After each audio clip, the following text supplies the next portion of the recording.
Okay, so going further forward, I'd like to now go through the kitchen equipment and in this central position within the vehicle. We have a new microwave that's on the 2024s, so it's flat base as opposed to having a round dish that rotates. So basically you put your items in there, it doesn't rotate like all microwaves used to, it's just on the flat base and cooks away there. Very simple on the instructions. You've got an increment here of 10 seconds going up on this button, or an increment of a minute, or an increment of 10 minutes. So it's very easy to program, say 30 minutes, 10 seconds or 11 seconds. I can press that 3 times, that one and then that one, and that's all of a sudden your 31 10 seconds. Turn it on, reset it, etc. from there. And you've also got a defrost feature, which is the small button to the side. Very easy, digital display, nothing too difficult on the microwave. The cooking arrangement is now on Thetford, and the pan support is very much of high quality.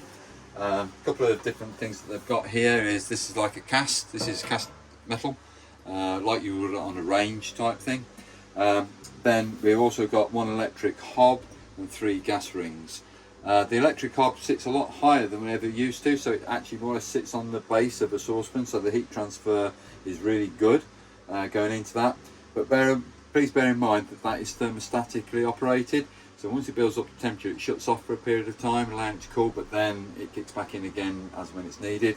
So like boiling potatoes or things like that, it's not necessarily going to be constant boiling taking place on that, it's in and out. So be aware of that one. And then we've got the grill feature down here. This is all gas operation, and then the oven feature down below. It's nice to have that they also now provide 2 shelves inside the oven, so no need to purchase a second shelf. It's now provided as part of the standard equipment. So that's your oven feature. It's made by a manufacturer called Thetford. Over to the fridge, and the fridge is a domestic appliance. Now a lot of people see this and they think that this opens up on both sides. It doesn't. That is a feature they have had on different models, but they've gone back really to opening just up on the one side. It's not on at the moment. If I want to turn the fridge on, I press this on off button here, press and hold. It's touch sensitive like most things in this vehicle, and you can now see the lights have illuminated. And I've got a bit of a warning situation going on here because I haven't selected the right mode. So if I want to select it to work on gas, it will be that. If I press that button again, I'm working it on mains electrics, or I could ask it to work on auto, which it determines what energy supply by itself, and therefore it goes to the preferred energy. Well, the preferred energy is mains, then gas, then battery. That's the order it would try to work on.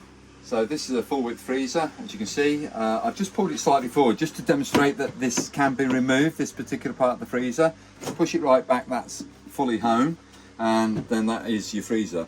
But you could remove that and make it into more of a larder, or if you wish more fridge space, then that's the way to doing that.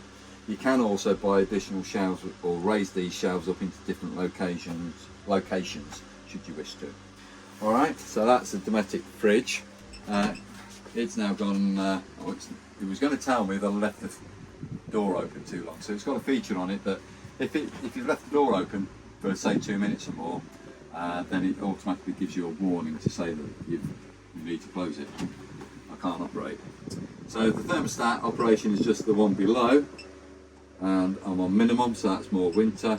That's a spring and autumn time, and then hopefully decent weather. We're into the summer, and that should be the summer feature. And then we've got travel catches, which is top and bottom of the door, which locks that door so it can't open in transit.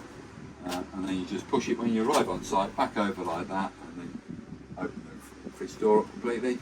And then in winter, you've got 4 little catches, sorry, 2 catches, top and bottom, and those pull out and they now catch onto the peg, and it keeps that door in an open position, stops mildew from building up over the winter period. So it just stops the mould that you might get, and you just return those back into that position to make it so that you can then use the fridge. So thank you for watching this part of the video. Can I see how the Omnibent works, please? You asked me nicely. And finally, over to the last feature really in this kitchen area is the Omnibent. For demonstration purposes, you do need to have the vent open. Well, for any purposes really, when you want to use it you need that open. it's got a little tag here, and I'm just going to remove it because I don't want to get sucked into the vent. I'm just going to get my Boy Scout knife out. I'm prepared. Open the vent up a little bit, turn it on by pressing the on-off button here. It will automatically always go into extract. So with the arrow pointing out of the vehicle, it's extraction. When the arrow's pointing in, it's bringing fresh air in from outside to cool the vehicle down probably.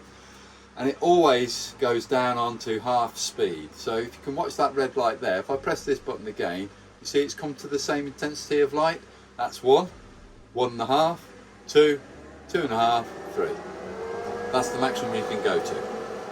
Right, so if I want to slow it down, I could reduce it by pressing the opposite button now, and it's slowing that fan down, or I could stop it altogether, wait for the fan to stop spinning,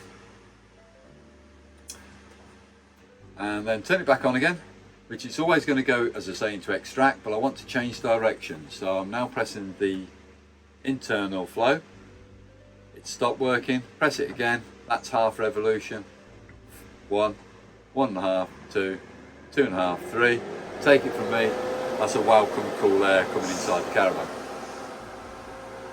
Right, just turned it off, and we also have at night time a blind which we can put across to stop any moonlight coming in. If you're not feeling romantic or scared you're a vampire overnight, something like that, then you can actually bring the blind across just to cut the moonlight out. Okay, thank you.